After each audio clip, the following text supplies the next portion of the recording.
Assalamu alaikum, brothers. Before we start by Abdullah ibn hudhafah as-sahmi, just want to look at some of the previous people that we talked about. The previous companions like Numan ibn Masud and Ibn Amr and many others. All the companions, they weren't born, or they didn't just suddenly fall out the sky and then become companions or become these men that we know of today. Their lifestyle, their background. I think there was a talk a couple of weeks ago in Ar-Rahman Mosque, Al-Nihar Mosque, that talked about Umar bin al-Khattab and his past. We looked at the companions, what they came from to what they are, what we know of them today. We look at the Arab history. What were the Arabs like? Their past is not the greatest past. No such record of great feats or anything like that. They're simple Bedouins. Simple Bedouins that no one really took serious, living in harsh environment.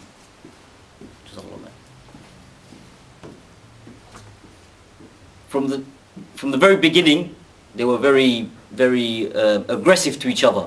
So we know that these people would very close to clanship, as the brother talked about nationalism and whatnot. Very close to their clans, everything about their clans.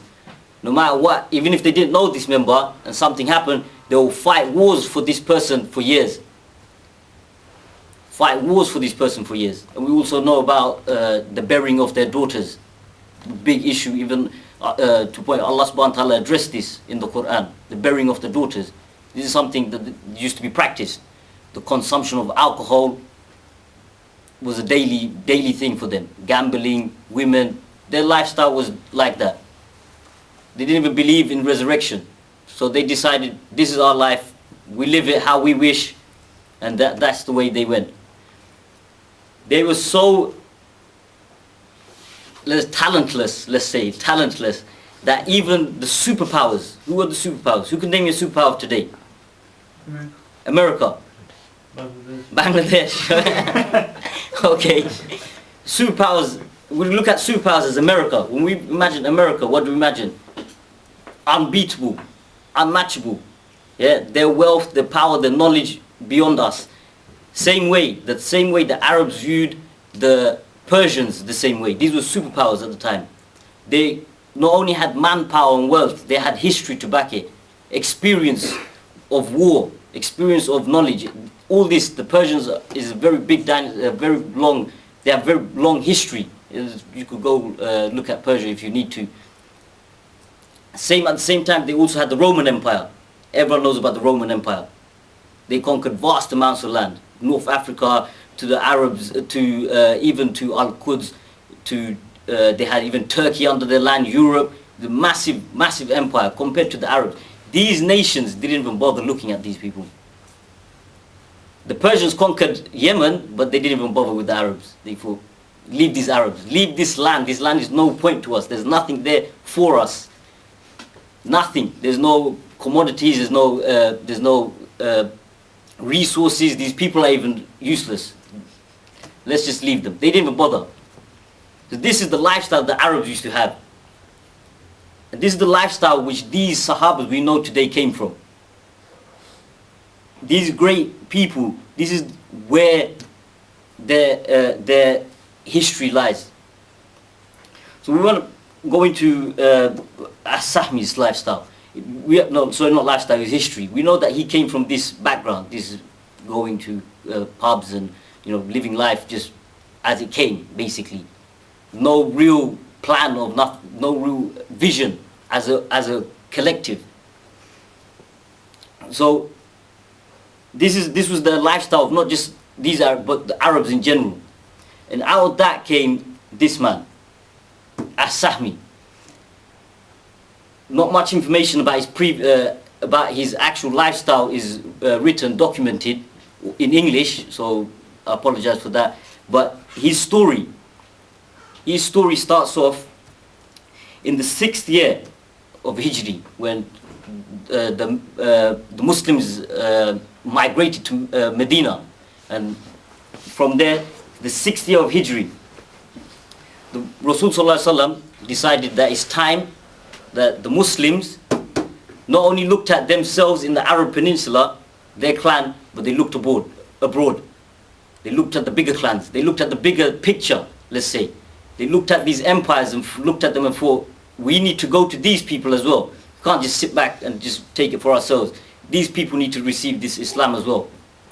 So in the 6th year of Hijri, the Rasul Sallallahu Alaihi Wasallam decided, I'm going to send out men to these people with a message of Islam. And as-sahmi was one of those people who was chosen to go not just to any leader, not just to any clan, but to Khosrus, the Persian king himself. And Persia at that time was known as a superpower, as one of the biggest powers of the time. Not many people could challenge them. And he was chosen to go by himself.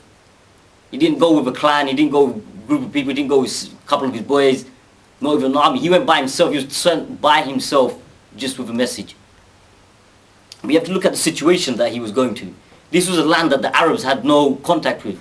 The Muslims we're talking about here. No contact, no agreement, no knowledge of them, no the language barrier. So this man is not just only going by himself, but he's going to a place he has no knowledge of.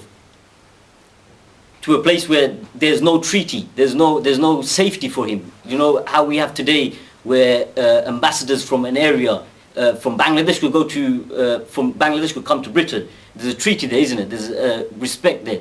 They'll get some sort of respect from the British. In that case, there was none. These Persians didn't even know who these people were, who this sahmi is. Sorry, one second.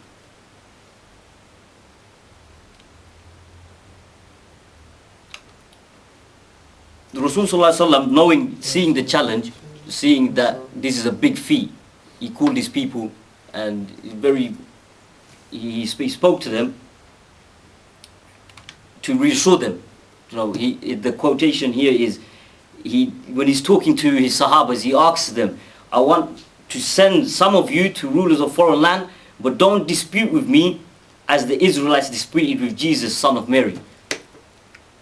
Their response, the Muslims' response, was not of, what they previously had known.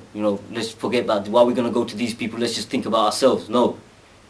They turned around and told the Rasul Sallallahu Alaihi Wasallam, send us wherever you desire. Wherever you want, we'll go for you. This was the attitude of these people, attitude of these companions. And as I said, as-sahmi was one of those chosen. He was one of those who said, send us wherever you want. And he was one of those the Rasul Sallallahu Alaihi Wasallam noticed and sent out.